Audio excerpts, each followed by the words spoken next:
Bon, très bien. Bien, oh, ben, on va pouvoir commencer. Alors, on a regardé vos questions. Avant de commencer, je vais venir sur un point. Et je vais, d'ailleurs, je vous ai promis une surprise, mais c'est pas la seule, hein. Il y en a plusieurs. Alors, attendez, je reviens tout de suite.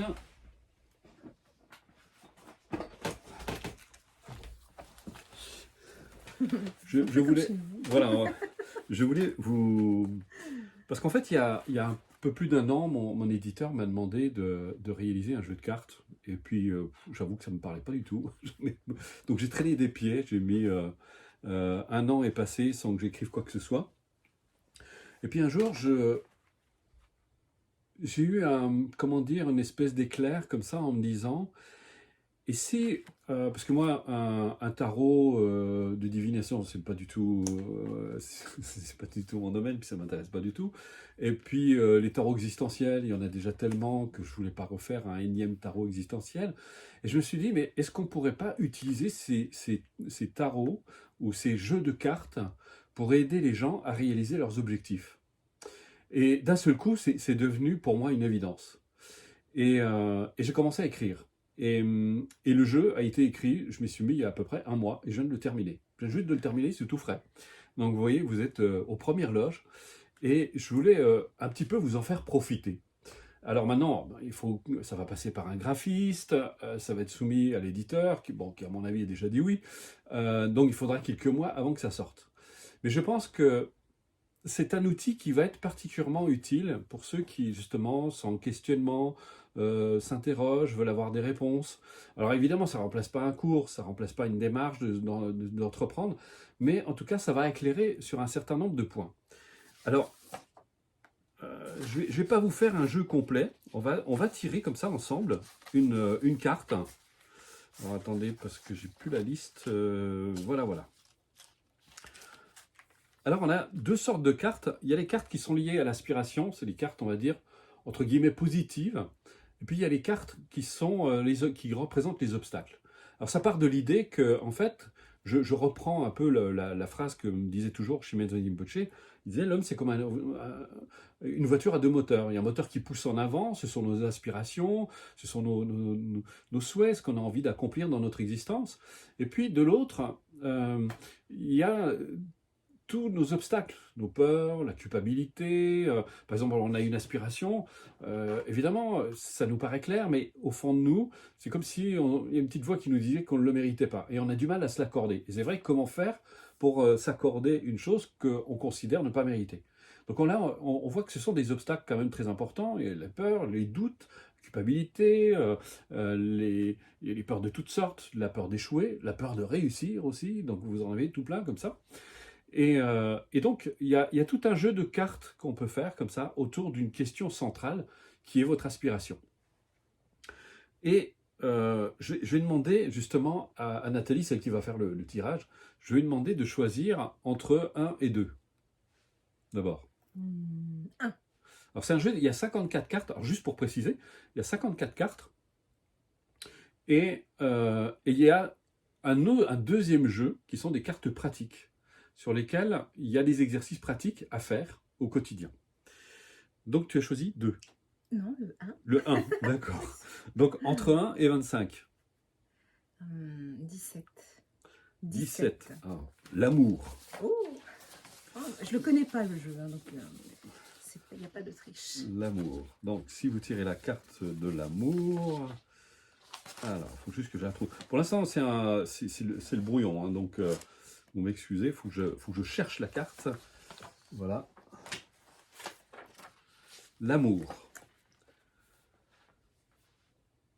Lorsque dans la paix et la sérénité, nous contemplons une fleur que butine l'abeille, un oiseau qui vient se poser sur une branche, un animal courir librement dans la nature ou un enfant qui joue, si nous ne bloquons pas, en l'absence de toute considération mentale, s'élève naturellement un sentiment de joie et d'amour. La vie en nous peut reconnaître la vie en l'autre, c'est une unité, c'est une manifestation de l'amour inconditionnel. Cet amour ne cherche pas à posséder, sa nature même est d'aimer. Il n'y a pas d'attente, pas de désir, pas d'espoir, juste un moment où tout est uni et parfait. Si nous pouvions aimer nos enfants notre femme, notre mari et tous les êtres de cette façon, nous connaîtrions le bonheur à chaque instant de notre vie. Mais notre mental est comme ces nuages qui viennent recouvrir le bleu du ciel et nous cachent la vue de cette pureté infinie. Toutefois, si nous savons prendre le temps pour nous poser, pour prendre le temps de regarder autour de nous avec cette liberté empreinte d'ouverture, de respect et d'amour, nous pouvons nous remplir de cette vision et l'étendre progressivement dans tout ce que nous expérimentons. Mais vous pouvez aussi, dans cette même disposition d'esprit, aimer vos aspirations, aimer sa matérialisation future. C'est exactement comme si vous preniez soin d'une plante tout au long de sa croissance. Vous aimez ce qu'elle est en train de devenir et ce qu'elle sera, sans attente, sans désir, sans espoir, juste le bonheur de participer à son accomplissement.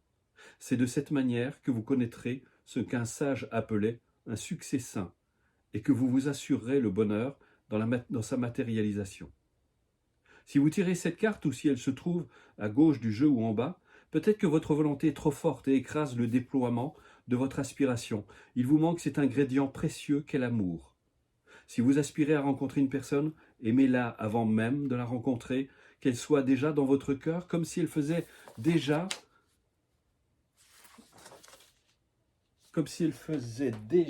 Alors, j'ai pas la suite, vous m'excusez. Comme si elle faisait déjà partie de votre vie.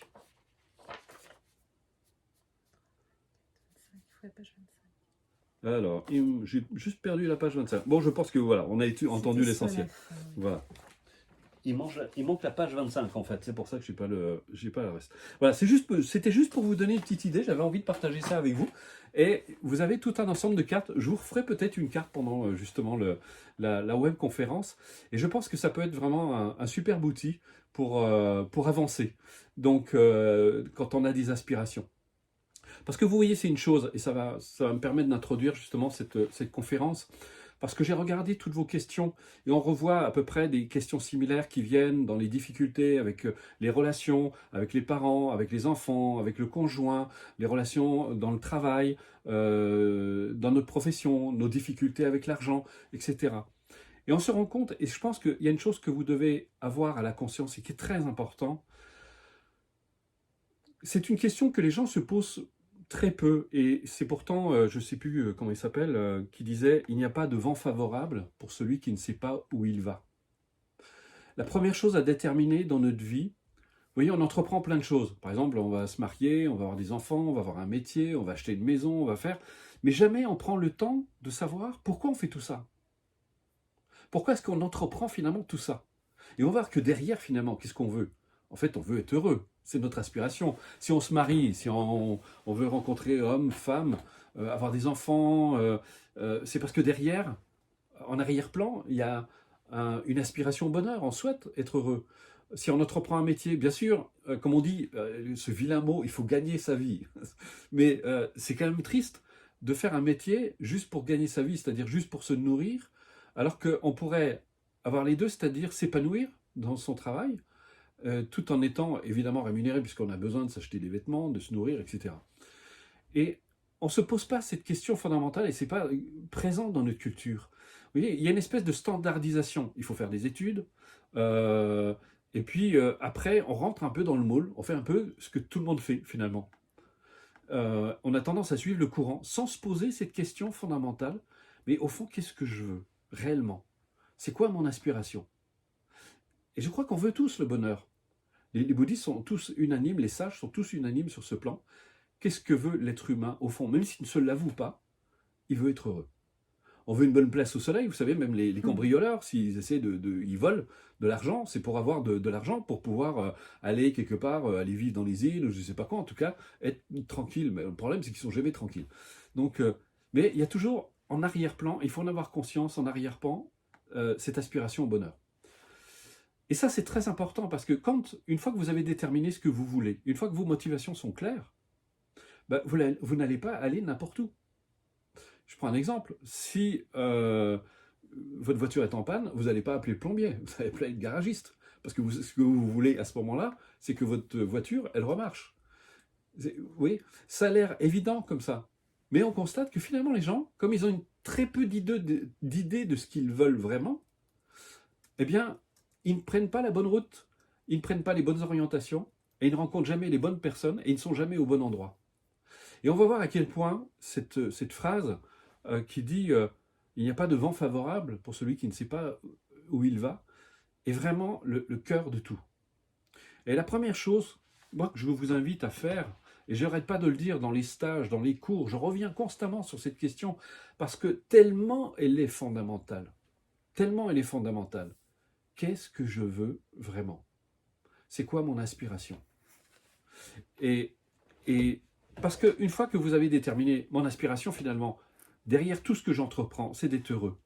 Mais alors la question qui va se poser, à nous, à ce moment-là, c'est comment est-ce qu'on crée ce bonheur? Est-ce que c'est en ayant des enfants? Est-ce qu'en ayant un métier? Est-ce que c'est en ayant une maison? Mais non, c'est pas tout ça. Ça peut y participer d'une certaine manière. Mais le bonheur, il ne peut pas venir de l'extérieur.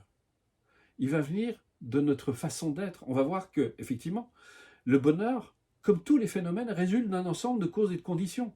Et que si on apprend à être habile à réunir ces causes et ces conditions, eh bien, on va être un peu comme un jardinier qui aura compris que c'est en mettant les graines dans tel endroit, avec le bon ensoleillement, avec juste ce qu'il faut d'eau, et de nourrir la plante, eh bien, va avoir de bons fruits et de bons légumes. Eh bien, en ce qui concerne notre bonheur, c'est exactement pareil. Une fois qu'on a compris ça, que cette aspiration au bonheur, la question fondamentale qui va se poser, c'est quelles sont les vraies causes du bonheur? Et de voir comment est-ce que je peux les cultiver, comment est-ce que je peux les amener dans ma vie, comment est-ce que je peux les faire en sorte qu'elles prennent de plus en plus leur place dans mon existence. Et puis aussi, la même chose, c'est quelles sont les vraies causes de la souffrance. Parce que nous, on a tendance à attribuer les causes de la souffrance à l'extérieur. Une personne nous lance un mot malheureux, on considère que c'est de sa faute si on est malheureux. Mon mari m'a quitté, ma femme m'a quitté, j'ai perdu mon travail, c'est de la faute à mon patron, c'est de la faute à ma femme, c'est de la faute à mon mari. Non, le problème n'est pas là. C'est la cause extérieure. Mais vous mettez 10 personnes dans les mêmes conditions. 10 personnes se font insulter dans les mêmes conditions, exactement pareil. Et vous savez très bien qu'il n'y a pas une seule personne qui va réagir de la même façon. Une personne qui aura confiance en elle ne va pas du tout se laisser affecter par une remarque désobligeante, ça va même la faire rire. Elle ne se laissera pas affecter. Alors qu'une personne qui manque de confiance en elle, ça va complètement l'effondrer. Parce que ça va attiser ce peu de confiance qu'elle a en elle. Ça va la libérer. Donc on voit que les causes de la souffrance, en fait, elles sont bien en nous. Elles ne sont pas à l'extérieur. Et ce que je vous dis, ça, c'est très important, et c'est ce que disent les sages depuis des millénaires, et sur lequel ils insistent. C'est Bouddha qui dit lui-même, chercher le bonheur en soi-même est difficile, mais le chercher à l'extérieur est carrément impossible. Et on va voir que à quel point tout ce qui nous arrive finalement, toute notre existence, va être considérablement influencée par les non-vues, c'est-à-dire par l'appréciation que nous avons de la réalité, mais qui, elle, n'est pas forcément consciente. Et c'est tout ce qu'on projette, en fait, dans le monde, c'est tout ce qu'on projette autour de nous. Je prends toujours cet exemple parce qu'il est tellement flagrant. Une personne qui manque d'estime d'elle-même, eh bien, elle aura tendance à rencontrer des gens qui vont être peu valorisants, qui vont nourrir, en fait, ce manque d'estime qu'elle a d'elle-même. Et il suffit qu'un jour, elle rencontre une personne ou, je sais pas, elle participe à un stage qui lui ouvre les yeux, elle fait des rencontres, elle lit un livre, d'un seul coup, il y a une espèce de réveil, de déclic qui va faire qu'elle va se dire, mais attends, là, elle comprend quelque chose. Elle comprend qu'elle y est pour quelque chose. Que finalement, en changeant son état d'esprit, elle va voir que finalement, ses relations avec les autres vont changer. Elle ne va plus attirer les mêmes personnes, elle ne va plus rencontrer les mêmes personnes. Et c'est comme ça que disait d'ailleurs une psychologue, une amie psychologue, elle avait raison. Elle disait l'autre, mais c'est vrai pour le métier, c'est vrai pour tout ce que vous faites, c'est le cadeau que vous vous faites. Et ça, c'est très important. Et c'est pour ça que j'insiste beaucoup dans mes stages, dans les cours, c'est un point qui est très important, c'est de développer l'amour de soi. Et je ne parle pas de l'amour immodéré de soi, qui est un amour égocentrique. Parce qu'il faut bien faire la différence entre s'occuper de soi, prendre soin de soi, et se préoccuper de soi, ce qui n'est pas du tout la même chose. Quand vous vous occupez seulement de vous, en fait, vous prenez soin de la vie que vous incarnez. Vous commencez à donner de la valeur à ce que vous êtes. Et plus vous allez apprendre à vous aimer, à vous respecter, parce que souvent les gens, ils attendent, les autres ne me respectent pas. Mais peut-être que c'est peut-être pas par hasard, parce que finalement, ils n'ont peut-être pas ce respect envers eux-mêmes. les autres auront tendance parfois à se conduire à notre égard comme nous-mêmes, on a tendance à être avec nous-mêmes. Donc si on s'accorde peu de valeur, ben, les autres auront tendance à ne pas nous accorder cette valeur, et nous on va constamment l'attendre, on va être comme des espèces les bouddhistes parlent des fantômes assoiffés, ils ont toujours soif et ils n'arrivent jamais à étancher leur soif. Et on a cette soif d'amour, cette soif de reconnaissance, cette soif qu'on nous aime, on veut vraiment qu'on nous aime, mais ça nous rend tellement vulnérables et tellement dépendants, et surtout tellement manipulables. Et on va voir à quel point justement d'apprendre à s'aimer, avoir de la compassion pour soi, avoir de l'amour inconditionnel pour soi, va faire qu'on va changer complètement le regard qu'on pose sur nous-mêmes. Et on va voir comment nos relations avec les autres vont changer, comment notre relation, on va commencer à se faire des cadeaux. Oh ben justement, on va se faire le cadeau d'un métier épanouissant, on va avoir une vie sociale beaucoup plus riche, beaucoup plus épanouissante, avec des gens ouverts, respectueux, qui nous respectent aussi. Et on va voir à quel point, plus on va cultiver cet état d'esprit, et plus ça va avoir un effet justement sur notre existence. Donc, oui, c'est très important. Et si je vous dis tout ça, parce que quand je vois à chaque fois vos questions et dans toutes les webconférences, je me dis, mais fondamentalement,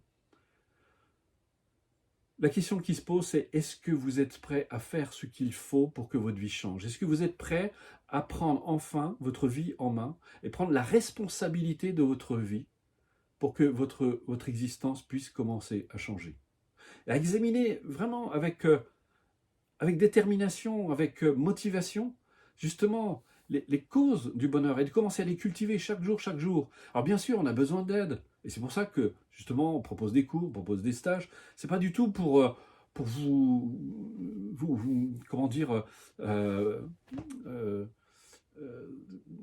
vous mettre dans un état particulier. Non, c'est vraiment pour vous donner des moyens vraiment, réellement concrets pour que vous ayez les outils, pour que vous puissiez, vous, de votre côté, de manière tout à fait autonome, de façon indépendante, à partir de vous-même, à partir de chez vous, justement, que vous puissiez transformer votre vie.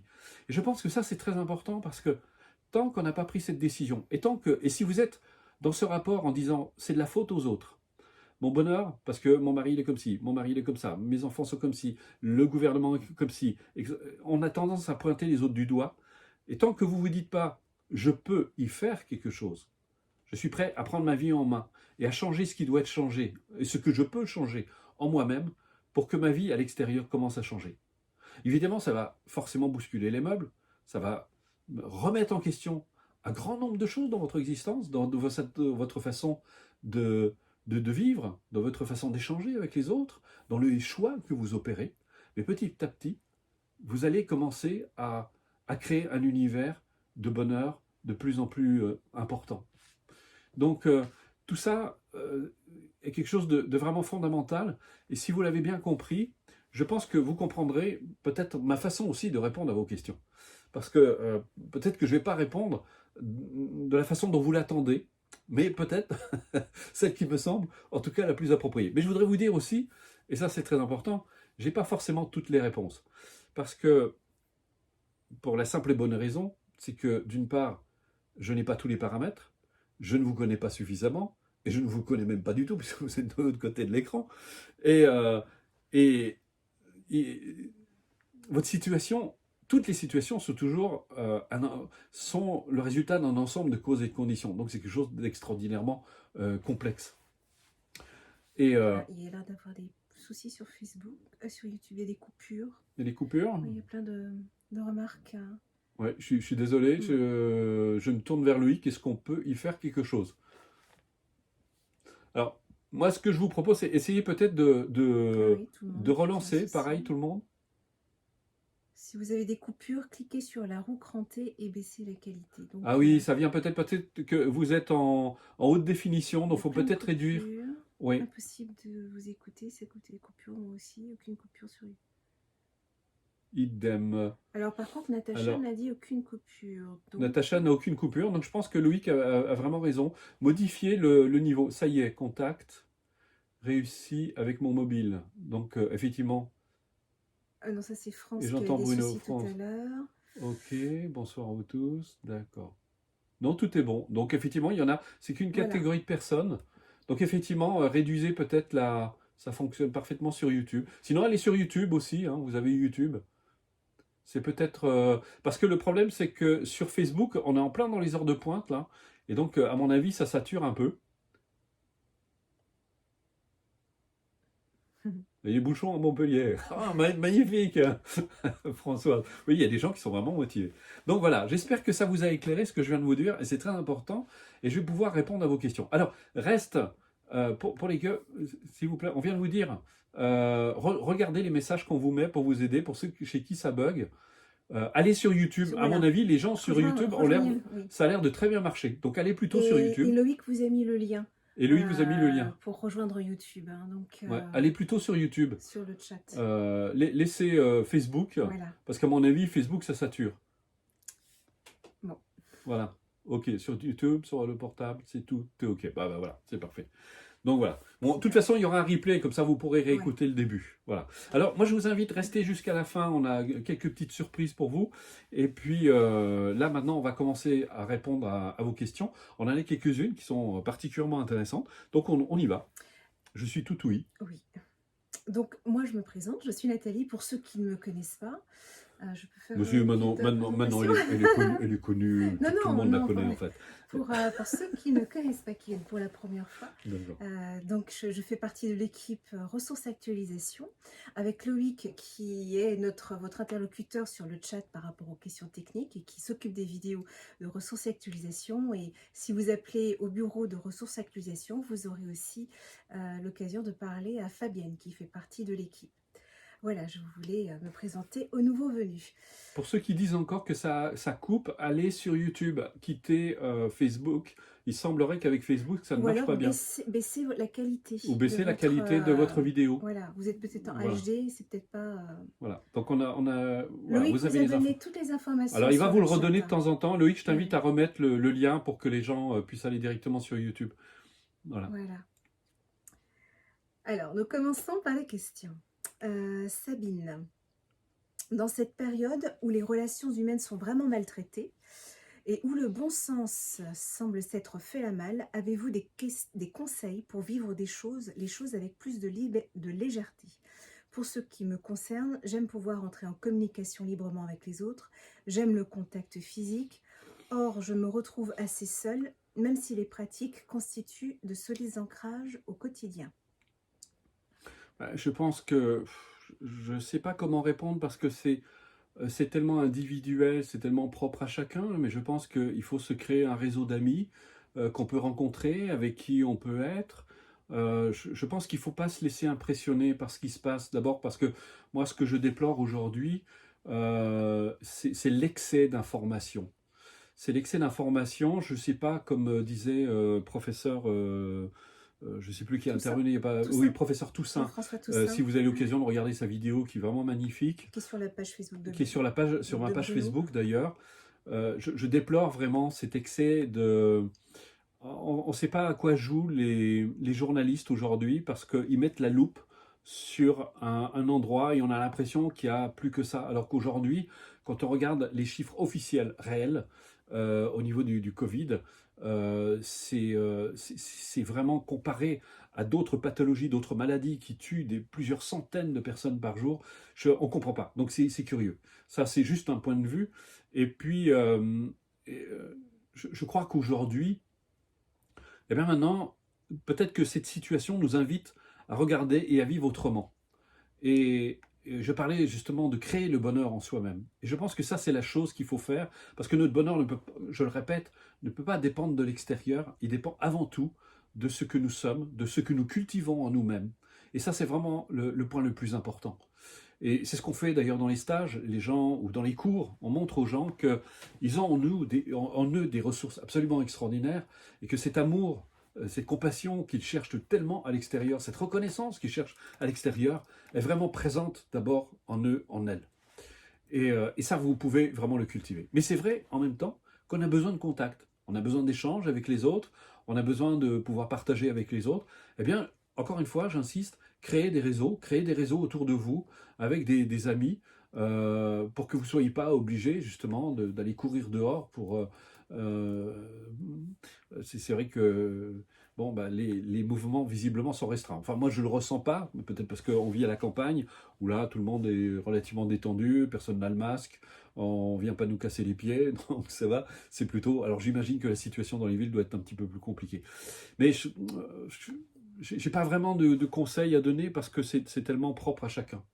Donc j'espère que je ne vous ai pas trop frustré avec ma réponse. Ensuite, Ensuite, Sylvie, je fais partie de la catégorie des hypersensibles avec un émotionnel exacerbé et qui s'est amplifié. Malgré les consultations en énergétique pendant 4 ans, psychologue, psychiatre, magnétiseur, hypnose, EMDR, EFT, aujourd'hui je vais bien, je vais mieux, mais toujours des problèmes de n'importe quel genre, sentimental, familial, relationnel, boulot. Tout cela font qu'aujourd'hui, je suis en perte d'énergie et je ne sais plus comment m'en sortir. Je n'en peux plus des problèmes. Je commence à lire le 2e livre de Lise Bourbeau sur la guérison des blessures et j'écoute Louise Hay sur la loi de l'attraction. Mais les journées sont tellement chargées. Sylvie, je pense que jusqu'à maintenant, vous avez cherché la solution à l'extérieur. Maintenant, il est temps d'arrêter. Vous avez fait ce qui était à faire, mais il est temps de créer la solution. La solution, elle est en vous. Elle est dans ce que vous allez cultiver en vous-même. Et ça, c'est très important. Euh, je sais de quoi je parle parce que moi, j'étais quelqu'un d'extrêmement sensible, d'hypersensible. Et j'avoue que la méditation, la pratique de l'amour, la compassion, petit à petit, m'ont permis d'atténuer cela et de finir par complètement m'en défaire et m'en libérer. C'est tous les jours, en cultivant encore et encore. Et moi, vraiment, je vous invite à entreprendre une démarche, pas une démarche thérapeutique, pas une démarche, mais une démarche justement de réalisation de soi, d'accomplissement de soi, où vous allez vraiment prendre votre vie en main et cultiver ce qui a besoin d'être cultivé et abandonner ce qui a besoin d'être abandonné, pour que petit à petit, ça prenne sa place. Il faut vraiment comprendre. Je trouve que l'image du jardin est tout à fait excellente. Je sais pas, on a C'est rien, un c'est phénomène Loïc très curieux. qui est avec la technique de restream pour D'accord, Facebook. ok. Donc, l'image du jardin, je trouve elle est très parlante. C'est que dans un jardin, qu'est-ce qu'on fait? On prend le temps de déterminer ce qu'on veut et à quel endroit on va le mettre, qu'est-ce qu'on va lui apporter. Cette plante, on va la mettre à tel endroit, telle autre qui a besoin de moins de soleil, on va la mettre à tel endroit, etc. C'est tout un art, en fait. C'est de comprendre, justement, comment on cultive pour avoir de bons fruits. Et le fruit, c'est l'aboutissement. C'est l'aboutissement d'un grand nombre de causes et de conditions qu'on a réunies, auxquelles on a participé. Et en ce qui concerne notre bonheur, c'est exactement la même chose. La guérison, c'est exactement la même chose. C'est qu'en fait, la bonne santé résulte, elle aussi, d'un ensemble de causes et de conditions. Et on voit que dans ces causes et ces conditions, justement, il y a la pratique, il y a toutes ces pratiques dont je parle, qui vont faire que, petit à petit, ça va se substituer, justement, à cet état d'esprit. Mais ça prend du temps. Il faut accepter le temps que ça va prendre, c'est que c'est en mettant une pierre après l'autre, en plantant un arbre, puis un autre, qu'on finit par avoir une forêt entière dans laquelle on va être heureux justement de s'épanouir. Mais c'est tous les jours justement de faire ce petit pas.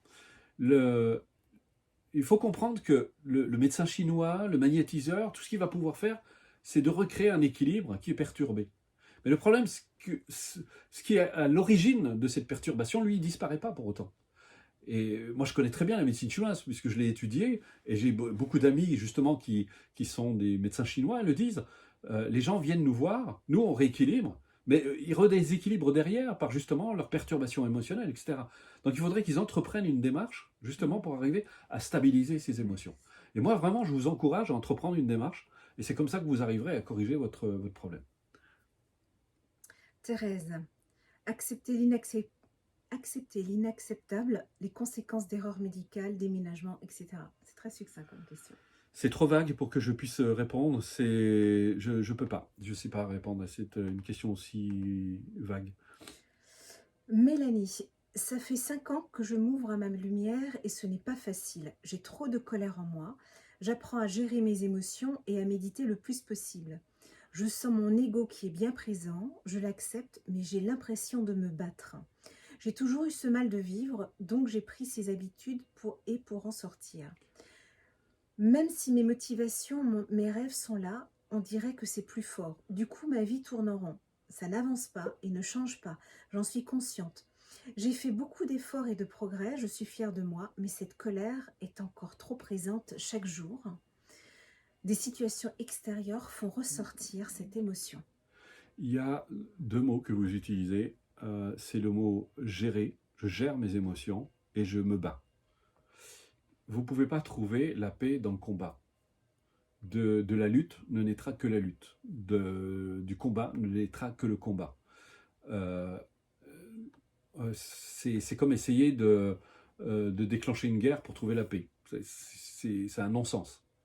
Si vous trouvez la paix, c'est justement d'accepter. Je pense que cette lutte, elle vient du fait que vous acceptez pas, vous n'arrivez pas à accepter ces colères. Tant que vous ne reconnaissez pas que la colère, en fait, c'est une blessure qui s'élève, c'est une souffrance. Donc vous la combattez. Mais vous voyez, c'est un peu comme si ça ne vous viendrait pas à l'esprit si vous avez une blessure sur la jambe, de taper dessus pour la guérir. Vous n'allez pas dire, vous n'allez pas frapper cette blessure en vous disant je veux qu'elle disparaisse. Ben, vous faites pareil avec vos colères. Et c'est clair ce que vous dites. Vous vous bagarrez avec votre colère, vous dites je ne la veux pas, je ne veux pas de ces colères, j'en ai marre de ces colères. En fait, vous ne les acceptez pas du tout. Et tant que vous n'arrivez pas à accepter vos colères, eh bien, elles ne peuvent pas guérir. Parce que derrière la colère se cache de la peur, se cache de la tristesse, se cache toutes sortes de choses. Parce que la colère, c'est comme une espèce de bouclier, en fait, qu'on utilise, parce que ça nous donne un sentiment de puissance, comme ça, on l'a utilisé pour se protéger. Mais on se rend compte qu'aussi, même si on a l'impression de se protéger, on s'enferme, et on s'isole, et on éloigne les autres. Et on est seul. Et on ne peut pas être heureux dans la colère. Dans ce genre de colère, je parle. Je ne parle pas de la sainte colère, ça c'est encore autre chose. C'est quand justement on est dans une situation invalidante où là, il y a besoin d'un processus énergique pour sortir de là. Mais dans ce genre de situation, là c'est un enfermement. Donc le jour où vous allez commencer à accepter, à être plus douce avec vous, apprendre à accueillir ces colères, justement avec bienveillance, avec ouverture, et de plus vous laisser impressionner par cette colère, eh bien vous allez voir, elle va progressivement s'apaiser. Alors je signale à Loïc qu'on a un chat qui couvre le chat, qu'on voit absolument plus rien. Il y a un vrai nuage. Donc, ouais, mais moi j'aime bien voir un petit peu les questions. Donc voilà. Donc et il y a des pratiques pour ça.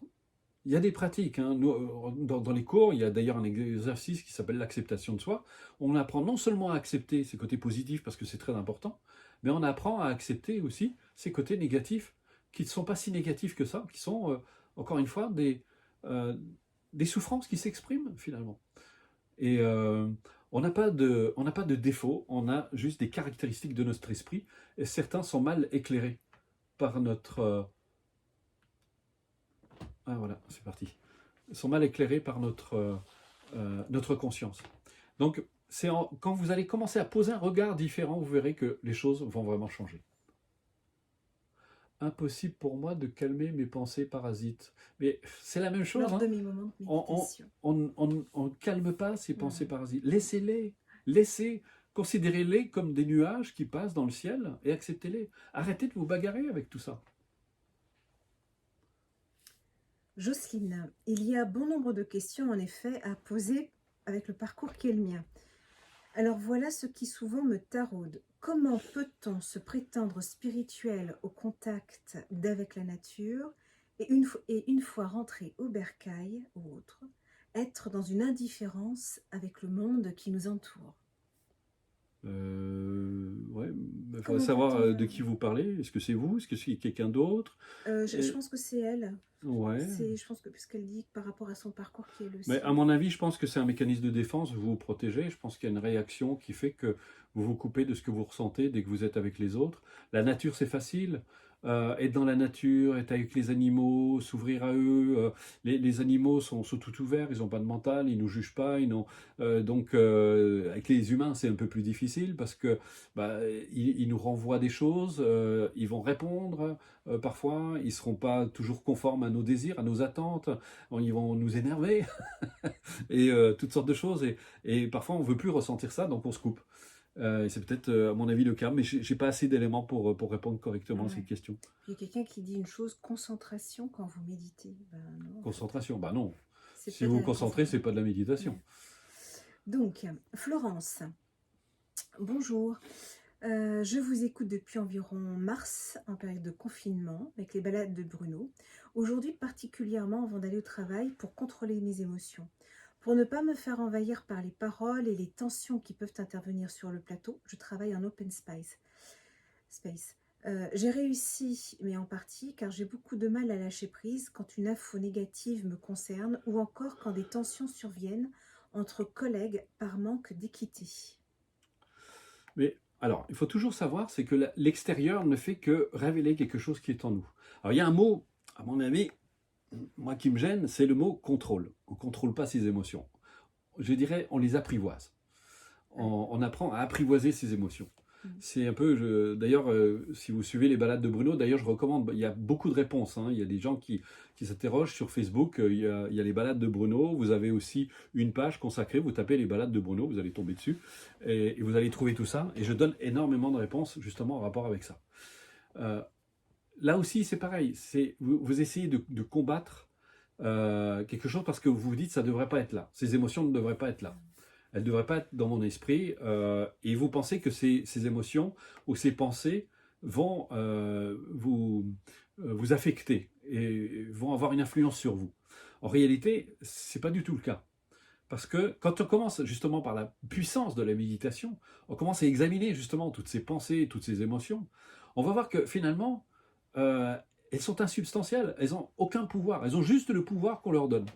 D'ailleurs, on dit dans la tradition humaine, dans le bouddhisme, tous les sages disent, en fait, c'est comme les émotions ou les pensées, c'est comme les reflets dans le miroir.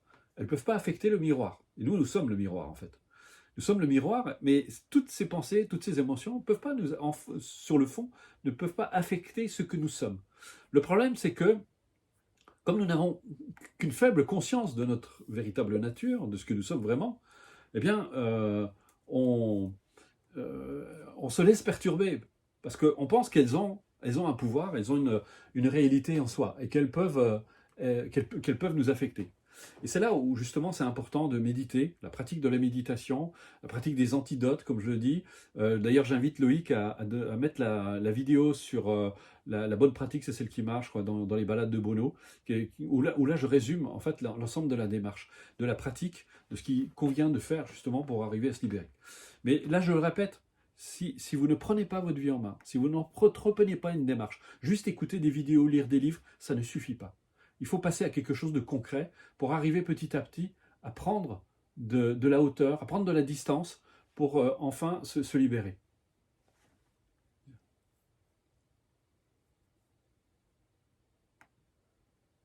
Ils sont animés par ces monstres Haïdé dont vous parlez. Avide. Les fantômes assoiffés. Ah, les fantômes assoiffés, oui. C'est pas des monstres, c'est des fantômes assoiffés. C'est une image. Hein. Nicole, je médite depuis 2 ans, je vais mieux, l'anxiété m'a quitté, quel calme.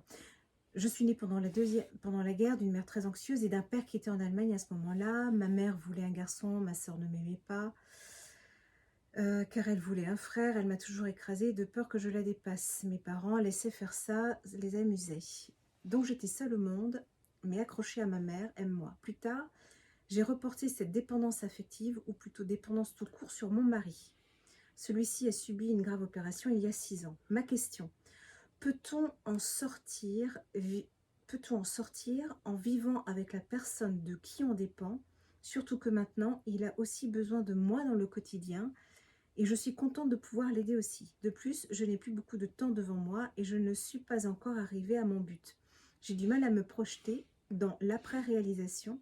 Je ne sais pas comment on vit dans la liberté et l'indépendance, ni comment l'imaginer. Je n'ai pas envie de quitter mon mari, il a toujours été là pour moi, même en pleine déprime, après un baby blues qui ne s'est jamais guéri.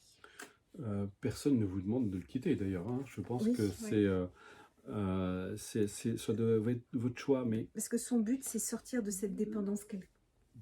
Voilà. Mais oui, parce que vous avez un manque d'amour à votre égard. Donc, et ça se cultive.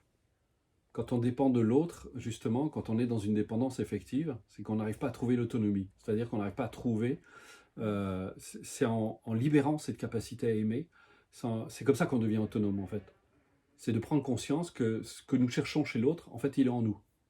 Et une fois que vous avez compris ça, c'est fini. La dépendance n'existe plus. Alors c'est un long processus qui prend du temps, mais si vous le cultivez tous les jours, vous arriverez à vous libérer. Alors je vois une question rapide. Est-ce un problème de ressentir l'énergie et les sensations des autres? Non, puisque c'est celle des autres.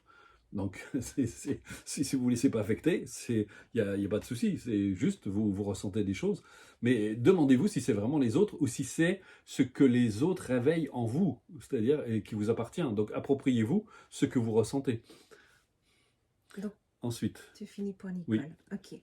Brigitte, le 1er octobre 2019, je me suis retrouvée à la retraite anticipée pour maladie professionnelle. Je n'ai pas l'âge ni les trimestres. Bon bref, me voilà sans plus rien, sans occupation, sans finance. 740 € de retraite, seule et triste à mourir. Mais je ne suis pas une personne à rester à ne rien faire et c'est le problème car avec la crise Corona, très peu de monde autour de moi, famille incognito et je t'en passe. Donc là, je me sens vide, je ne sais pas méditer, ma tête me parle sans arrêt nuit et jour et mon corps se rebelle pour me montrer que j'existe encore. Ma question, comment puis-je me relever de cette situation? Je vais dire quelque chose d'assez banal, mais que me répétait toujours Chimène Rinpoche quand j'ai passé du temps avec lui. En fait, il n'écoutait pas beaucoup quand je lui parlais de mes problèmes, parce que mais il me disait pratique, pratique, pratique. Euh, le- L'esprit s'entraîne.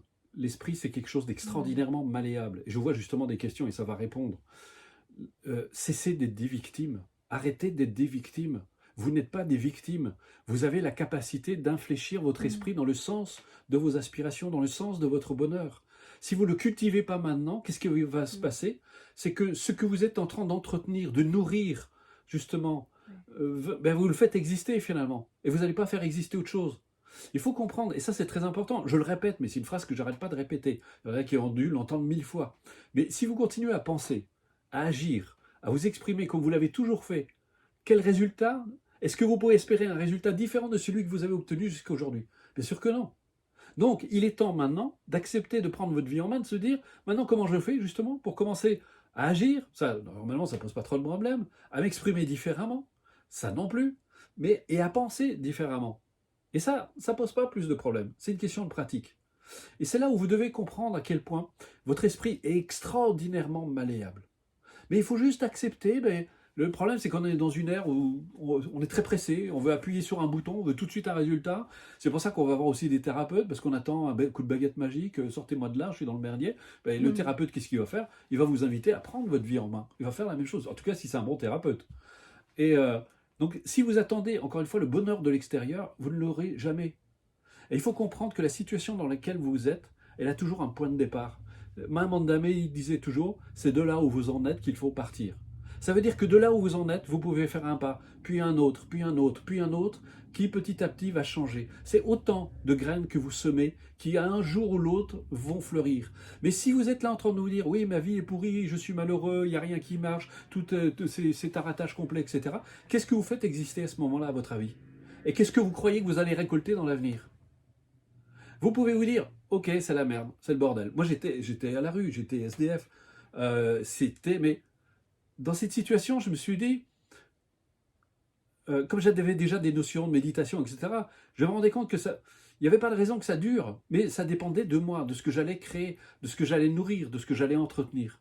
Donc, si vous commencez à entretenir dès maintenant, quelle que soit la situation dans laquelle vous êtes, à commencer à faire vivre autre chose, eh bien, vous pouvez espérer que peut-être dans l'avenir, peut-être, je dirais, j'ai dit un vilain mot, c'est pas peut-être, c'est que vous commencez à semer cette graine avec persévérance, avec ténacité, avec confiance, avec amour. Eh bien, à un moment ou à un autre, eh bien, cette graine va percer le dur béton dans lequel vous vous êtes enfermé, va commencer à fleurir et sortir et va commencer à se répandre. Mais ça demande un petit peu de détermination. Mais dites-vous que rien ne changera si vous continuez à penser de la même façon, si vous continuez à agir de la même façon, et si vous continuez à vous exprimer de la même façon, vous aurez toujours les mêmes résultats, ceux que vous avez toujours obtenus. Il faut que vous compreniez que votre vie aujourd'hui, c'est un aboutissement, c'est un résultat. Résultat, ça veut dire résulte de. Et c'est comme ça que ça peut changer. Oui. Je vois. Je pense que Je suis bien déçu de moi-même de n'avoir pas bien formulé ma question. Mais soyez pas déçus, c'est pas grave.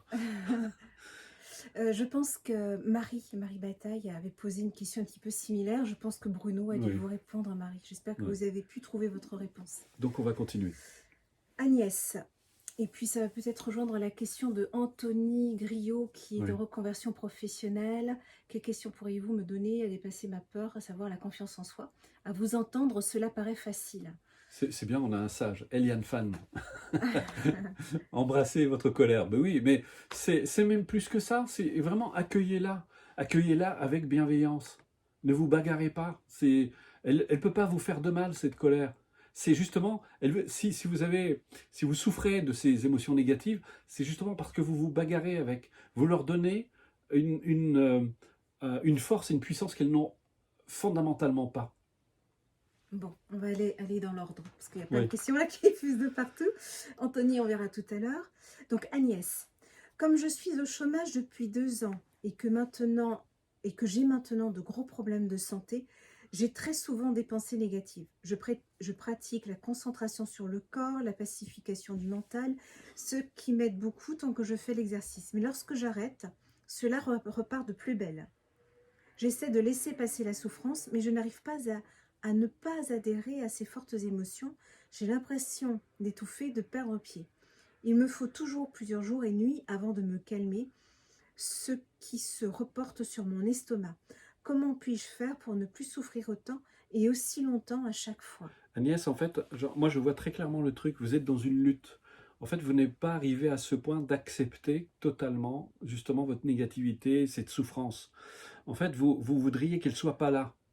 Mais tant que vous ne l'acceptez pas et que vous n'arrivez pas à la voir simplement comme un nuage qui est en train de s'élever dans le ciel, peut-être certes sombre, mais d'arriver, et c'est là où justement des méditations comme l'impermanence, l'interdépendance, la vacuité, tout ça vont vous aider, et visiblement vous suivez les cours, et ça c'est dans le 3e cycle.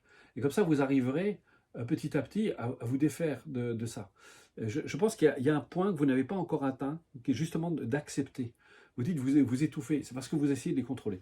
Et je vous recommande quand même, peut-être, il y a peut-être besoin de rééquilibrer, si vous trouvez un bon médecin chinois, quelqu'un qui peut vous aider à rééquilibrer, il y a peut-être des grands déséquilibres en vous, donc pour pouvoir apaiser ça aussi. Et puis, je vous conseille, allez aussi faites du concret, parce qu'on parle de méditation, on parle de choses comme ça, mais parfois, moi, très souvent, je dis aux gens, euh, allez faire des choses concrètes, allez dans la nature, surtout quand il y a beaucoup de colère comme ça. Mettez-vous en contact avec la nature, roulez-vous dans l'herbe, touchez les arbres, même des fois dansez dans votre maison, faites un peu les fous pour vous libérer de ce trop-plein d'énergie. Restez pas collés dedans. Et c'est comme ça que vous arriverez à vous ramener justement dans le présent. Parce que là, vous êtes trop dans les pensées, trop dans les émotions. Il faut vraiment, vraiment, mettez-vous dans le concret. Allez faire du jardinage, faites des choses comme ça, des choses très concrètes. Ça, il faut le mettre dans votre programme aussi, pas juste la méditation. Caroline, quelle attitude adopter quand on ne se sent pas en harmonie avec certaines personnes? Nervosité et stress qui apparaissent. Dois-je d'abord chercher en moi un dysfonctionnement ou est-il préférable de me distancer de ces personnes? C'est pas un dysfonctionnement. Vous n'avez pas un dysfonctionnement parce que vous ressentez, si quelqu'un m'agace, j'ai pas un dysfonctionnement, je ressens de l'agacement. Bon, si je peux me libérer de cet agacement, parce que c'est pas eux, ils sont pas à l'origine de mon agacement, donc c'est pas de leur faute. Mais si je ressens de l'agacement, je vais voir comment je peux me libérer de cet agacement. Après, une fois que je suis libéré de l'agacement, je peux voir qu'effectivement, leur comportement peut avoir un impact sur ma vie. Par exemple, je sais pas, si on a des voisins qui font du bruit, qui mettent de la musique tous les jours, etc. Je vais être obligé, même si je me suis libéré de l'agacement, je vais aller les voir en leur disant, écoutez, il faudra peut-être arrêter un peu et puis respecter vos voisins. Et s'ils ne veulent pas, on passe à la mesure au-dessus, on est obligé d'appeler les gendarmes, de prendre des dispositions pour que ça s'arrête. Donc là, ça veut dire que je me respecte suffisamment pour ne pas accepter ce genre de situation. Donc vous voyez, il faut faire un peu la part des choses comme ça. C'est pas se dire, quand on dit que de se libérer de la difficulté qui en soi, oui, mais ça ne veut pas dire qu'à l'extérieur on ne doit rien faire. Si vous sortez qu'il pleut, vous prenez un parapluie. Donc ça ne vous empêche pas de prendre un parapluie, même si vous avez accepté la pluie. Là, c'est une question concernant la méditation. Corinne, méditer, en tout cas en ce qui me concerne, prend un certain temps. Je pratique aussi la méditation dite active, prise de conscience dans mes activités, même les plus banales du quotidien, afin d'éviter d'être en mode automatique et je trouve cela ô combien bénéfique. Que pensez-vous de cette pratique? Je ne sais pas, je ne connais pas, je ne sais pas exactement ce que vous faites, j'aurais besoin de plus de détails. Ce ne serait pas de la, Je peux pas, un état je sais méditatif? pas, je connais pas si c'est une pratique. J'aurais besoin d'en savoir plus. Ça me donne pas assez d'informations.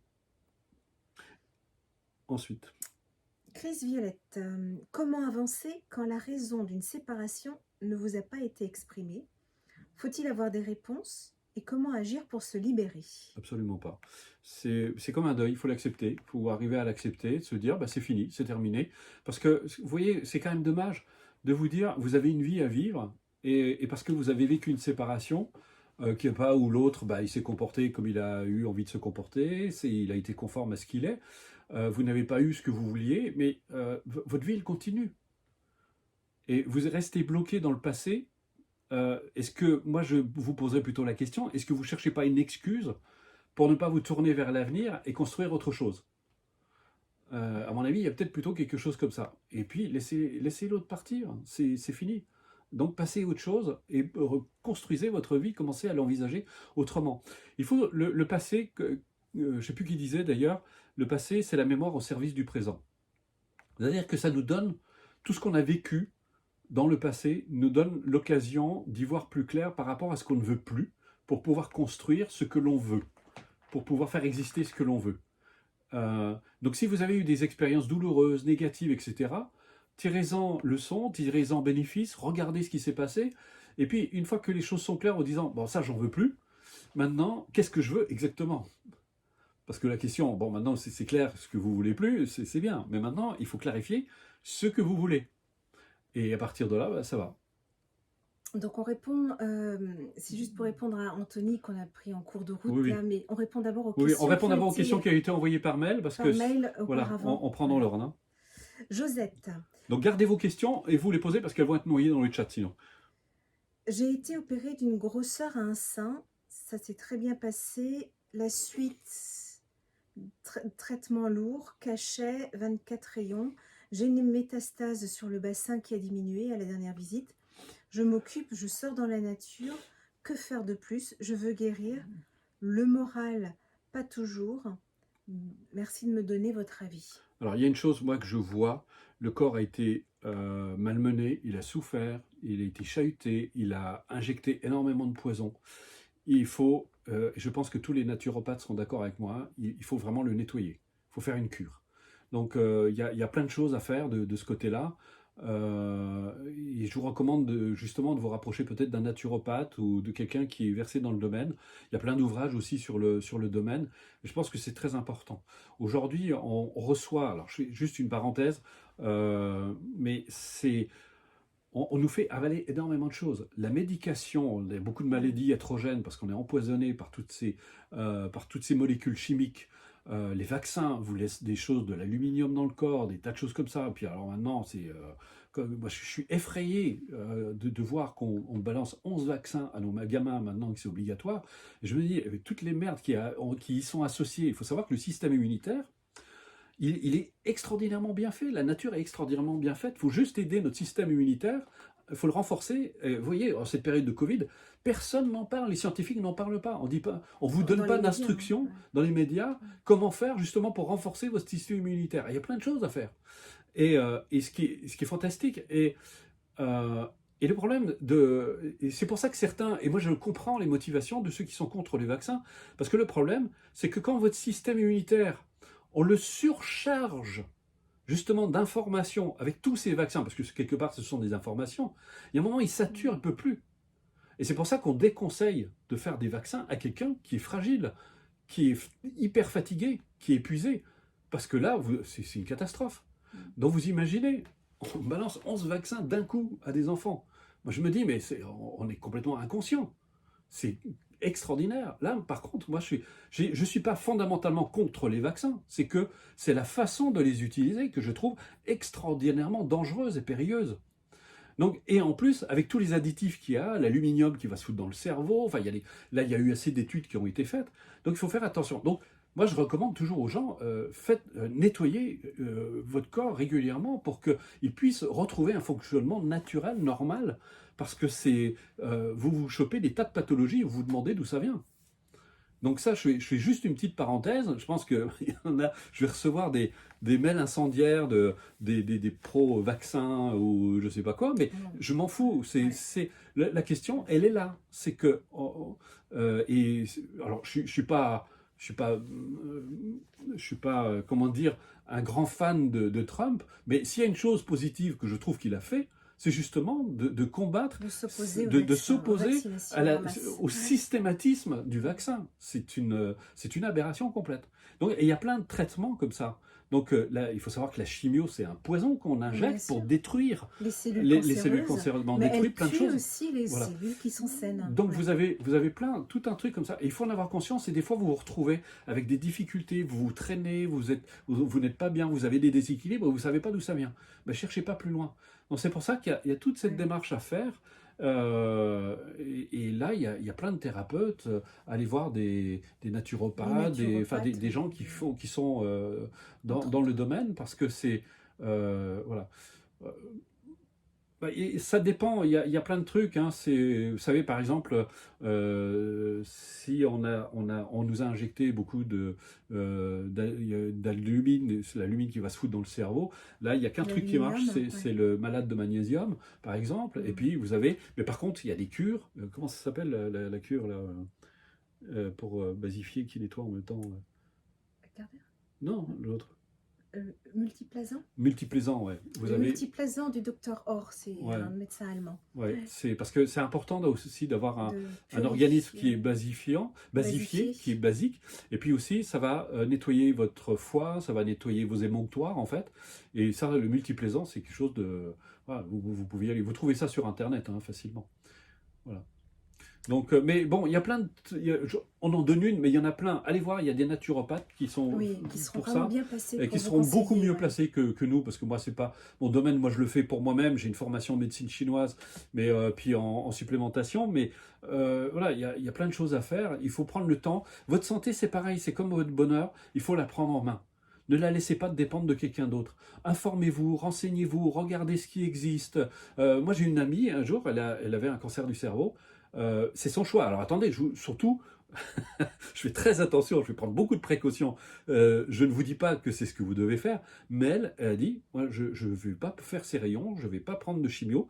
En fait, elle a pris sa vie en main, elle a complètement changé son régime alimentaire. À l'époque, c'était le grand courant de macrobiotique. Alors, ça ne marchera pas forcément pour tout le monde, mais elle a fait ça. Pendant toute une année, elle a complètement guéri de son cancer du Oui. cerveau. Donc, et on a plein d'exemples comme ça, de gens qui ont décidé de prendre leur vie en main, de suivre des traitements différents, de prendre des voies différentes qui ont très bien marché. Mais là aussi, faites attention, avec beaucoup de précautions, faites pas n'importe quoi.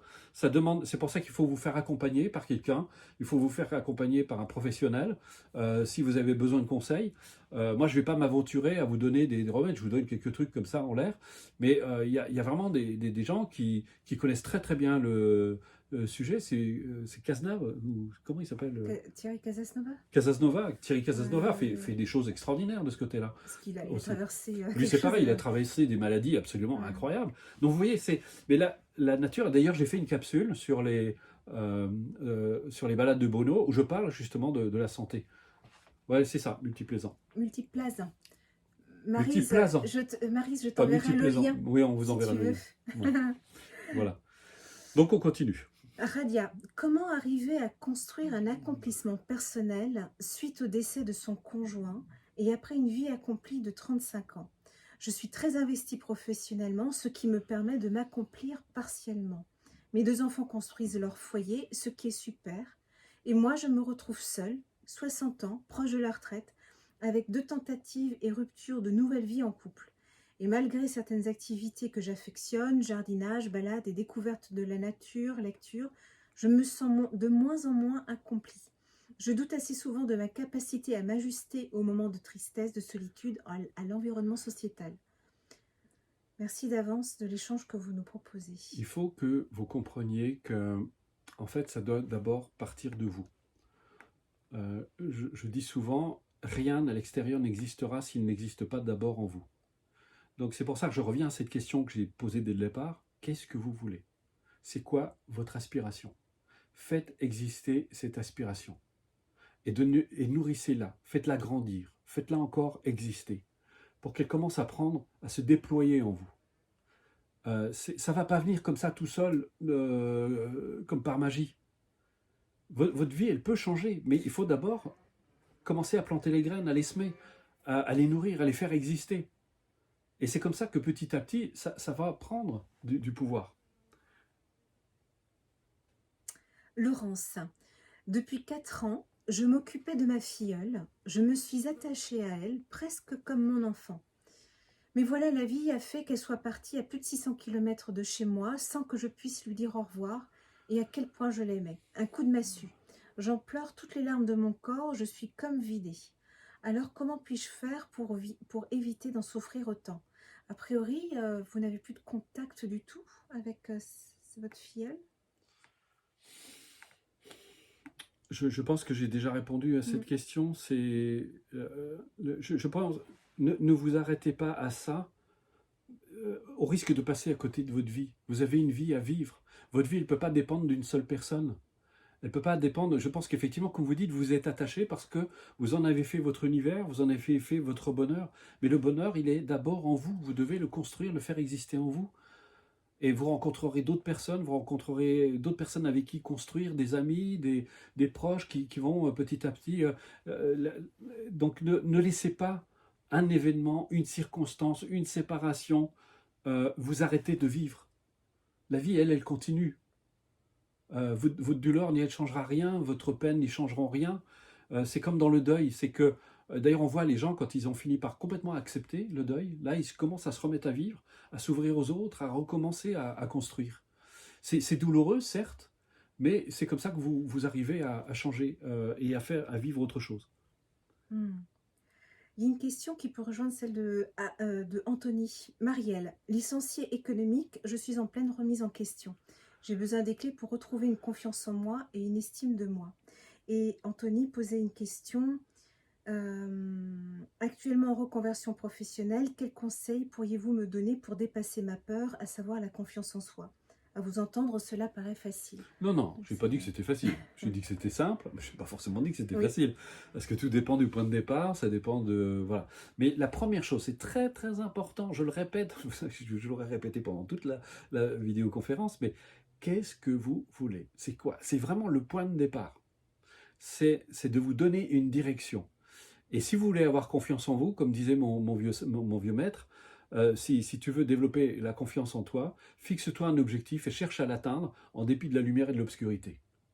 Et petit à petit, c'est comme ça que vous allez vous fortifier. Et puis demandez-vous aussi pourquoi vous ne devriez pas vous faire confiance. Ouria. J'ai mon fils de 22 ans qui a eu un cancer en 2019. Oui, c'est bon. Et n'a pas voulu de suivi de psychologue. Du coup, moi seule qui le soutenais, mon mari ne m'a pas soutenue, bien au contraire que des provoques. Et jusqu'à présent, ça ne va pas du tout en couple, c'est moi qui finance tout à la maison car mon mari s'est mis en chômage. J'ai passé un concours d'infirmière, mais j'ai pas de financement pour cette formation. Je me pose un tas de questions. Que dois-je faire pour tous ces soucis qui me dérangent et ne me laissent pas dormir? Je suis fatiguée. Moi, d'abord, je vais donner une réponse assez frustrante. Je ne suis pas à votre place, je ne suis pas dans la situation, je n'ai pas tous les paramètres, donc je ne peux pas vous aider. Je ne sais pas quoi répondre.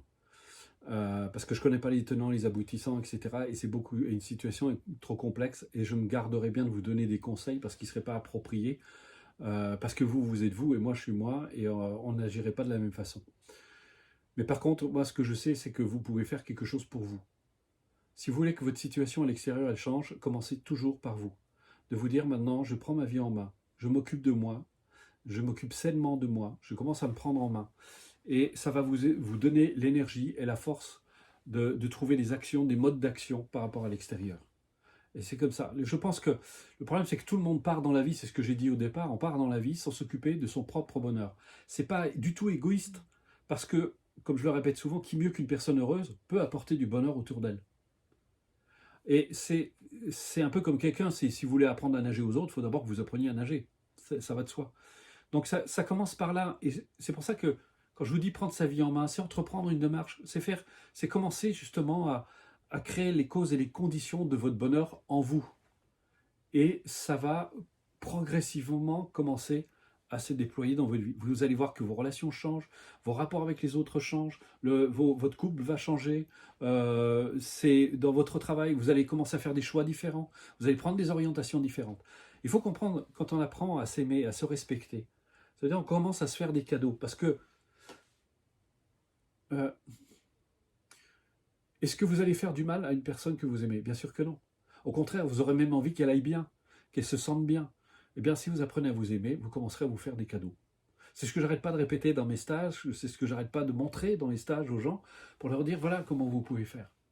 Et mais ça, si vous ne prenez pas votre vie en main maintenant, en entreprenant une démarche par exemple, qui va commencer à vous aider à planter les graines les unes après les autres tous les jours, eh bien, il n'y a rien qui changera. Voilà. Eliane, en quoi consiste-t-il ce bonheur? Très difficile de préciser quand on a peu de besoins. Vous avez un discours très bouddhiste, Bruno. J'entends encore Mathieu Ricard parler du bonheur de l'autre, du bonheur de rendre l'autre heureux. Ok, mais à condition de ne pas tomber dans le complexe du sauveur et d'en devenir dépendant. Avant, je n'arrivais pas à être heureuse seule. Ça n'a rien à voir, hein. Quand on prend soin des autres, et c'est pour ça que je n'arrête pas, et c'est peut-être ce qui manque le plus à l'Occident. C'est une question qui ne se pose pas en Orient, parce que moi, quand j'ai rencontré les bouddhistes, ils ont tout de suite cette démarche, et moi, ça m'a beaucoup interpellé, c'est qu'ils sont bons pour eux-mêmes. Et je me suis dit, tiens, alors ça, c'est quelque chose, on est complètement étranger à ça en Occident. Et donc, pour eux, c'est déjà la base. Donc, pour eux, c'est naturel, puisqu'ils savent prendre soin d'eux, donc ils vont prendre naturellement soin des autres. Parce que c'est vrai que vous dites très bien, c'est pas un discours bouddhiste, mais ce que je trouve, c'est que le bouddhisme et beaucoup de démarches orientales ont une démarche, je trouve, très pertinente, finalement. Et c'est peut-être pas pour rien que de nombreux scientifiques s'intéressent à cette démarche, parce que quand on étudie, justement, quand on médite sur l'impermanence, sur l'interdépendance, la vacuité, toutes ces démarches, sur l'amour, la compassion, on se rend compte que c'est d'un réalisme extraordinaire. Et on voit les effets quand on le pratique, quand on le met en application au quotidien. Moi, ça a changé complètement ma vie, et je ne serais pas là devant vous si je n'avais pas mis ça en application. Parce que je vois, effectivement, vous dites que ça a l'air facile. Non, c'est simple. C'est simple à mettre en application, mais c'est pas facile, parce que le point de départ de chacun est très différent. Et moi, de là où je viens, je peux vous assurer que c'était pas gagné. Mais c'est justement, c'est pour ça que j'ai écrit le livre Quand la vague réalise qu'elle est l'océan, parce que je voulais faire un témoignage et de montrer que finalement, mais avec un point de départ absolument épouvantable. Moi, ma vie, c'était Zola quand j'étais plus jeune. J'étais SDF, enfin, je ne vais pas vous refaire vous décrire tout ce qu'il y a dans le livre, mais j'avais qu'une aspiration, c'était d'être heureux. Et j'y suis arrivé à force de persévérance, de pratique, et de me dire, voilà, je voulais comprendre les mécanismes du bonheur. Je les ai appris, et c'est comme ça, petit à petit, que j'ai réussi à créer la vie que j'ai aujourd'hui. Mais ça, c'est le résultat d'années de pratique, d'entraînement, et petit à petit, une graine, plus une graine, plus une graine. Mais si vous ne le faites pas, ben, ça n'arrivera jamais. Tant que vous ne le faites pas, c'est toujours remettre au lendemain, justement, un bonheur qui n'arrivera que le jour où vous commencerez à semer, enfin. Donc voilà, mais c'est un peu comme un jardinier. Le jardinier, il est patient, il attend que la plante elle pousse, elle sortira quand sera le moment. Des fois il y a une bonne récolte, des fois il y a une mauvaise récolte, voilà, et on apprend. Je trouve que le jardinage, c'est une école de patience extraordinaire. Et je pense qu'aucun jardinier présent ici me dirait le contraire. Martine, vous dites méditer, pratiquer. Je ne sais pas très bien comment faire. Je médite avec vous toutes les semaines, mais pourriez-vous montrer d'autres méditations que le donner et recevoir? Alors, pour la méditation collective, c'est une pratique qui va très bien pour la méditation collective, mais il y en a beaucoup d'autres, hein. Mais on a une démarche, hein, si vous voulez, vous avez un cours, vous avez 3 cycles de formation, c'est très complet, où Loïc peut vous mettre le lien, on va même vous proposez, voilà, on vous fera un petit cadeau à la fin de la conférence. Bon, est-ce qu'il y a d'autres questions? Et puis on vous refera un petit tirage pour ceux qui sont arrivés après. Oui, alors attends. Comment rester sereine lorsqu'on a une maladie dégénérative et ne pas vivre en se posant des tas de questions chaque jour à ce sujet? Il y a, euh, c'est la même chose, encore une fois, tout dépend de ce que vous cultivez, tout dépend de... Vous avez vraiment des capacités en vous, vous avez vraiment des ressources. Est-ce que tu peux donner aussi, Loïc, le lien vers les balades, de le remettre pour que les gens puissent voir? Parce qu'il y a beaucoup de réponses hein, dedans. Je donne déjà je vous recommande vraiment c'est gratuit en plus, les balades de Bruno. Vous avez plein, ça traite beaucoup de sujets. Justement, comment faire face aux situations difficiles, comment atteindre ses objectifs, s'occuper de sa santé. Tous ces sujets sont traités. Alors, si vous permettez, on va faire une petite pause. Et puis, moi, je vais vous refaire. Alors, pour ceux qui sont arrivés après, c'est un. Je réexplique. Alors, attendez, il faut que je remette ça dans l'ordre. C'est un jeu de cartes qui m'a été demandé par mon éditeur, que je ne voulais pas faire, et que finalement, j'ai fini par faire. Alors, attendez, je suis passé là carrément. Il me manque carrément un paquet de pages. Là, on est à 20. Ah oui, il est passé en dessous. 22, 21, voilà. 21, 22, 23, et voilà. Et donc j'ai réalisé ce jeu de cartes pour aider les gens. Je voulais pas faire un jeu de cartes divinatoire, parce que ça ne m'intéresse pas du tout. Et puis, ni un tarot existentiel, comme là on existe plein, parce que je trouve que c'est plus de la séduction intellectuelle qu'autre chose. Et je me suis dit, moi, je suis quelqu'un d'assez concret. Et donc, d'ailleurs, ça va s'appeler, ce sera les cartes de Bruno, comme les balades de Bruno. Et ce sera, dites-moi quelle est votre aspiration, et je vous dirai ce que vous devez savoir pour la réaliser. Donc, c'est un jeu de 54 cartes, plus 20 cartes pratiques, que vous pouvez, alors vous pouvez faire un tirage très complet, puis de temps en temps tirer une carte comme ça au hasard. Donc ce que je propose, je vais ouvrir au hasard, voilà, et puis je vais vous donner une carte par exemple. Allez, on prend la suivante, parce que c'est juste...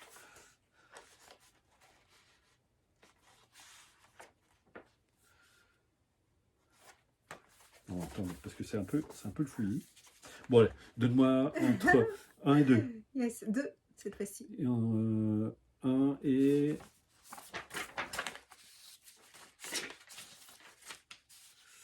27. 1 et 27. 8. 8. 8, c'est le poids du passé. Oh, bah ça va parler. Alors, parce qu'il y en a qui ont évoqué... Le poids du passé, les schémas répétitifs, etc.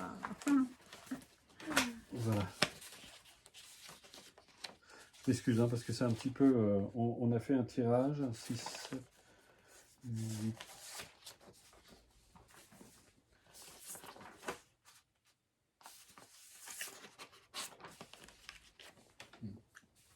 Il me manque la 8. La 8, elle est là. La 8, L'attachement passé. Ah, c'est l'attachement au passé, donc c'est le poids... Ah, c'est le poids du passé. Ouais, j'ai pas corrigé. J'ai dit le 8, mais c'est l'attachement au passé.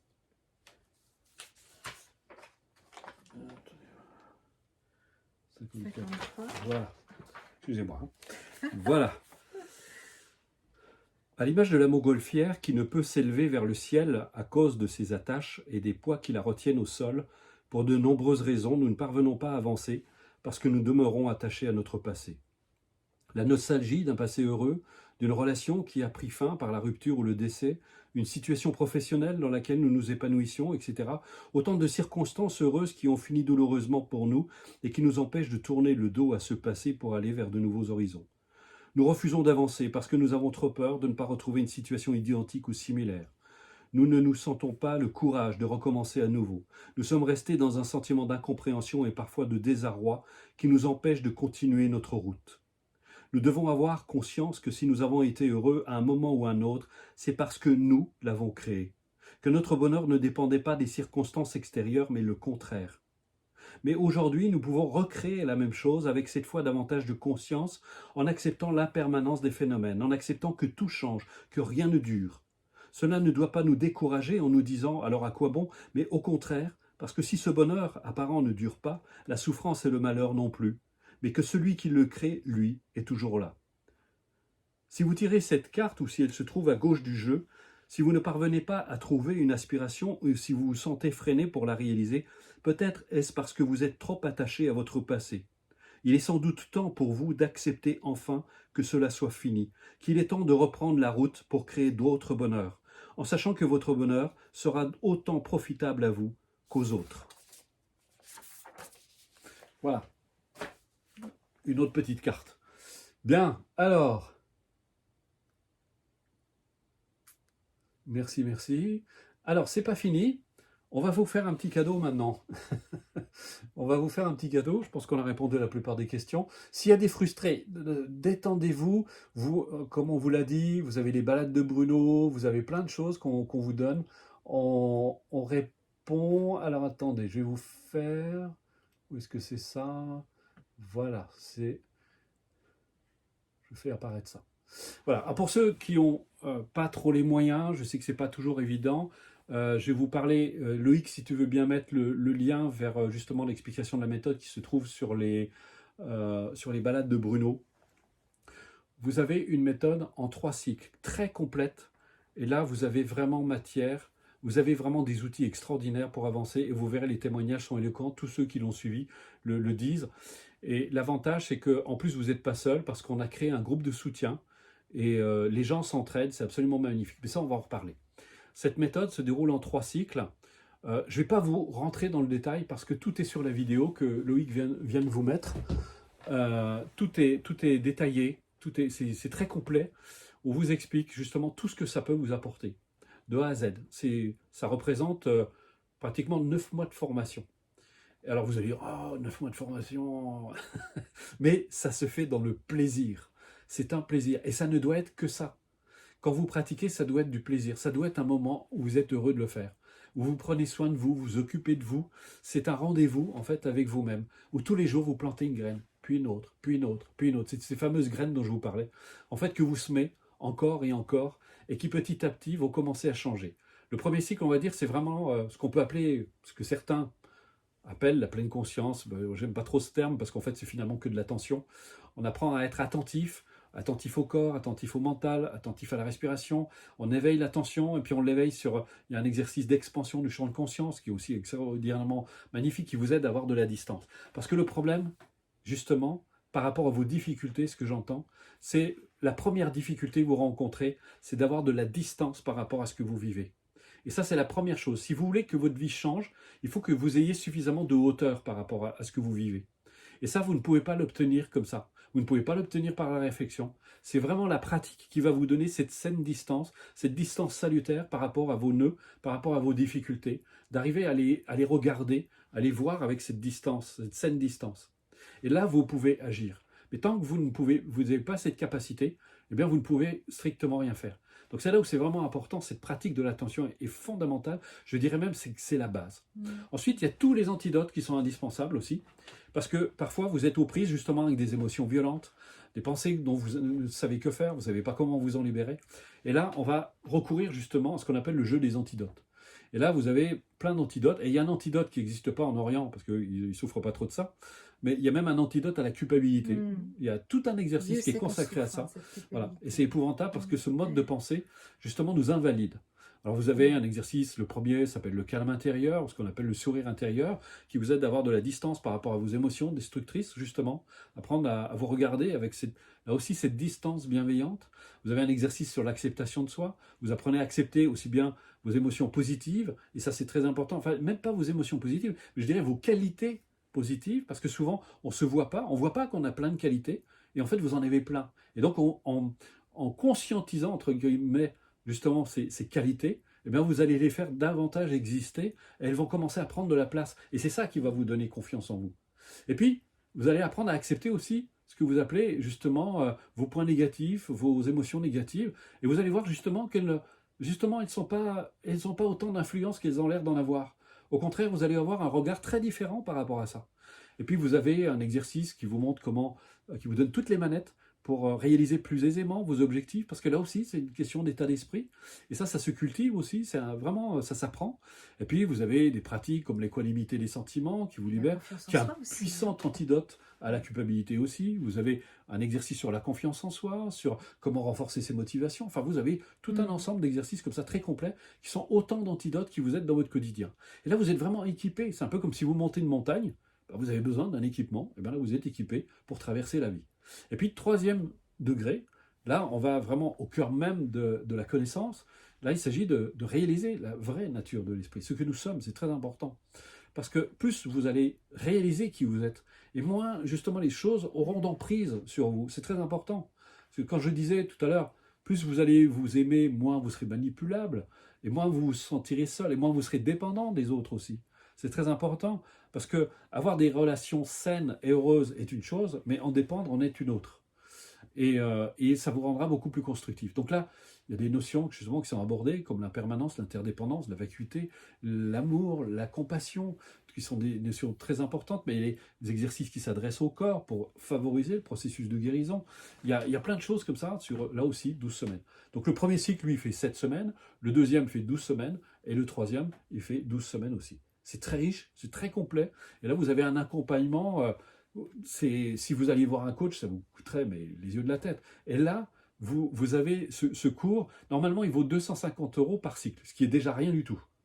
Si vous le commandez ce soir, vous l'avez à 97 €. Et ceux qui n'ont pas trop de moyens, on vous donne un code, Bruno, en majuscule. Loïc va vous donner le lien pour commander le cours si ça vous intéresse.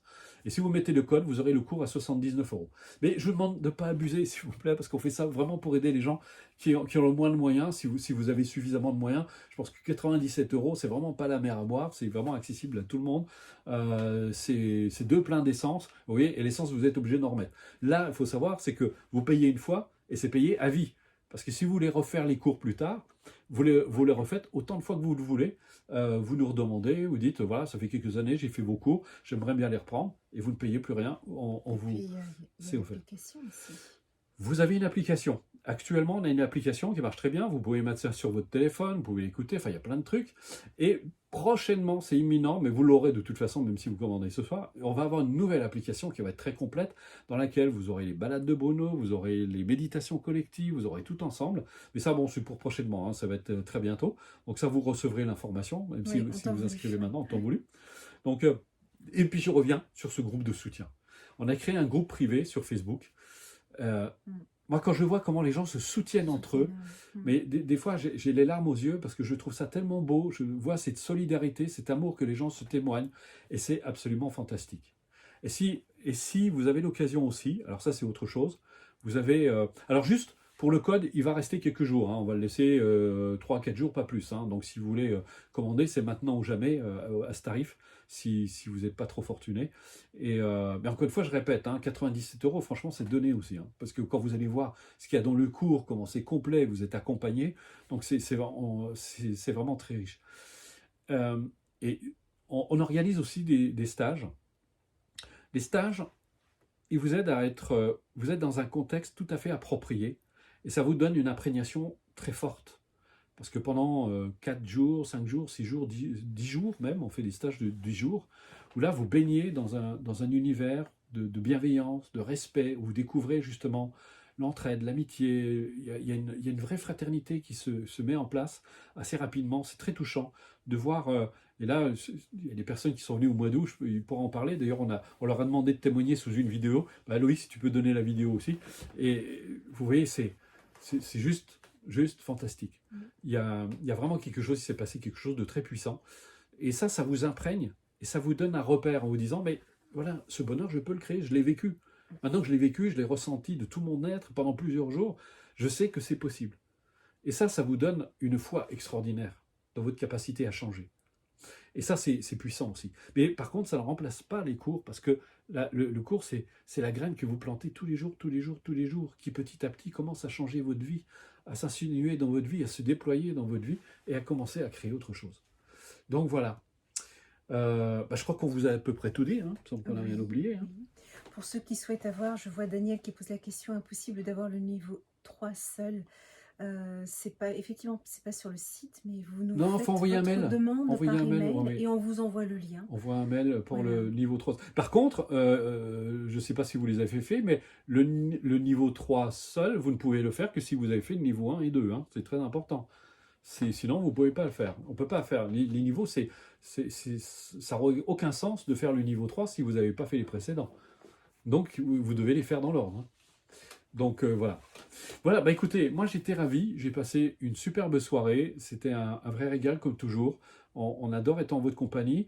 Nous, alors juste, il faut savoir aussi que sur les groupes de soutien, j'interviens régulièrement, là je ne l'ai pas fait depuis un moment parce on a les stages, là on enchaîne, fin de semaine prochaine, on a un nouveau stage aussi de 4 jours, donc j'ai pas été trop présent, mais dès le mois d'octobre, je vais revenir sur le groupe de soutien, j'interviens régulièrement à peu près tous les mois, parfois tous les 15 jours, j'interviens et je réponds à vos questions, à des questions qui sont en rapport avec votre pratique.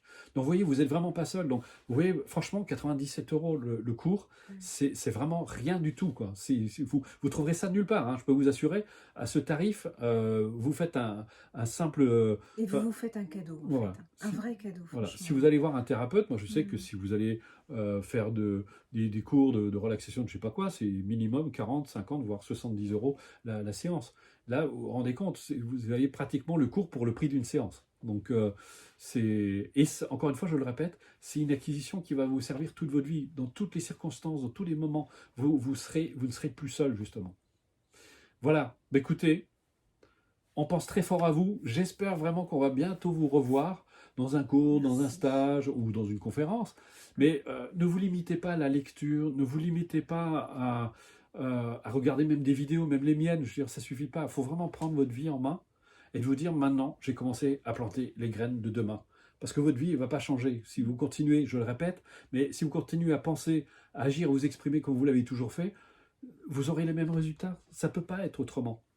Mais si vous commencez avec confiance tous les jours, un petit peu, un petit peu, un petit peu, vous allez voir, les choses vont changer en vous, autour de vous, vous allez avoir de nouveaux amis, il y a plein de choses qui vont changer dans votre vie. Mais il faut persévérer encore et encore. Voilà, on pense très fort à vous. Merci. Et puis peut-être aussi une méditation collective les dimanches. Voilà, on peut que vous souhaiter vraiment de très très belles choses. Prenez Très soin belle de vous. soirée. Au revoir.